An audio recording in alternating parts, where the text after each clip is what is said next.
Purpose வெங்காய தொக்கு பண்ணியிருக்கேன். எப்படி பண்ணேன்னு காட்டுறேன், வாங்க வீடியோக்குள்ளே போகலாம். இப்போ வந்து நான் ஆனியன் வெங்காயம் தொக்கு நீங்கள் பார்த்தீங்கன்னா நிறையா கடைகளில் பாட்டில்ஸ்லலாம் விற்பா இல்லையா, அதை விட ருசியாகவே நம்ம ஆற்றுல பண்ணலாம் அப்படிங்கிறத நான் பண்ணி காமிக்கிறேன். இதெல்லாம் வந்து எங்கள் அம்மா அதில் பண்ணது. இது நாங்கள் வந்து எப்படி பண்ணுவேனோ அதேமாதிரி உங்களுக்கு பண்ணி காமிக்கிறேன். இது வந்து 1 கிலோ வெங்காயம் நல்லா தாராளமாக வந்து இந்தமாரி சாப்பரில் இந்தமாரி பொடியாக அடித்து வச்சுருக்கோம்.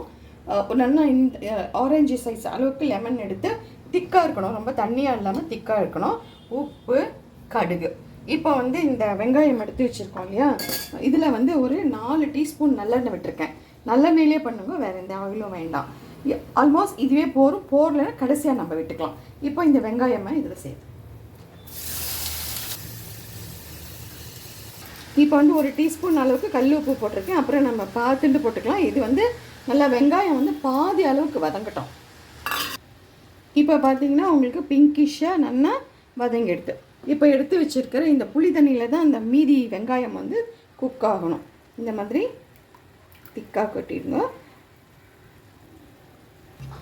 இப்போ வந்து மிளகாய் இப்படி வெறும் கட்டை மிளகாய் அப்படி இது தீ வந்து கம்மியில் வச்சுக்கோங்க. கடுகு நான் ஏற்கனவே பொரிச்சு வச்ச கடுகு.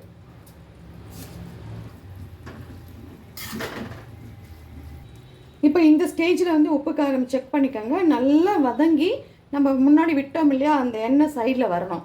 அந்த அளவுக்கு இது குக் ஆகட்டும். ஆன உடனே காமிக்கிறேன். இப்போ பார்த்தீங்கன்னா கொஞ்சம் பெருங்காயம், கொஞ்சம் மஞ்சள் பொடி போட்டு மிக்ஸ் பண்ணி இப்போ பார்த்தீங்கன்னா நம்ம விட்ட அந்த 4லேருந்து 5 ஸ்பூன் எண்ணெய் பாருங்கள் நல்லா கொதித்து சைட்லெல்லாம் வருது பாருங்கள். இதுவே போதும், இதுக்கு மேலே எண்ணெய் தேவை கிடையாது. நீங்கள் வேணும்னா உங்களுக்கு விருப்பம்னா விட்டுக்கோங்க. இப்போ வந்து நான் கொஞ்சோண்டு இங்கே வெல்லம் எடுத்து வச்சுருக்கேன். வெல்லம் வந்து ஆப்ஷனல், உங்களுக்கு இது வந்து போட்டால் டேஸ்ட்டாக இருக்கும். கொஞ்சமாக வந்து ஒரு வெல்லம் சேர்த்துக்கலாம். சேர்த்துட்டு மிக்ஸ் பண்ணிவிட்டு பிளேட்டிங் காமிக்கிறேன். நம்மளோட வெங்காயத்தொக்கு பாருங்கள் கடையில் இருக்கிறதோட சூப்பராக இருக்கும். இதில் வேணும்னா உங்களுக்கு வெந்தயமும் கடுகு பொடியும் வறுத்துட்டு கூட பொடிக்கலாம். அது என்ன கொஞ்சம் கசக்கிற மாதிரி இருக்கும், அதனால் நான் போடலை. வேணும்னா நீங்கள் அதை போட்டுக்கலாம். நான் போட்ட இந்த வெங்காயத்தொக்கு ரெசிபி உங்களுக்கு பிடிச்சிருந்ததுன்னா லைக் பண்ணுங்கள், ஷேர் பண்ணுங்கள். Thank you, bye, take care.